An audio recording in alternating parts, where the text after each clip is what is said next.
لوٹن میں جنگ عظیم اول میں ہلاک ہونے والوں کی یاد میں تقریب منعقد کی گئی اور مشعل روشن کی گئی۔ تفصیلات صفدر بخاری کی رپورٹ میں۔ لوٹن بار کونسل کی جانب سے ٹاؤن ہال کے باہر جنگ عظیم اول کے خاتمے کو 100 سال مکمل ہونے پر تقریبات کا انعقاد کیا گیا۔ شرکاء نے جنگ میں مارے جانے والے فوجی اہلکاروں کو زبردست الفاظ میں خراج عقیدت پیش کیا۔ لوٹن کی خاتون میئر نسیم ایوب کا کہنا تھا کہ پہلی جنگ عظیم کے فوجی اہلکار عظیم لوگ تھے جنہوں نے برطانیہ کے لیے اپنی جانوں کا نذرانہ پیش کیا۔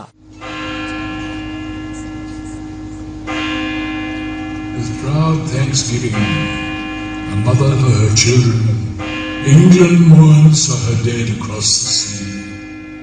Flesh of her flesh they were, spirit of her spirit, fallen in the cause of the free. اس موقع پر بگل بجائے گئے اور مشعل روشن کی گئیں، جبکہ فوجی اہلکاروں کی یاد میں 2 منٹ کی خاموشی بھی اختیار کی گئی۔ جنگ عظیم اول میں 60 لاکھ برطانوی فوجی اہلکاروں نے حصہ لیا تھا، جن میں 4 لاکھ مسلمان بھی شامل تھے۔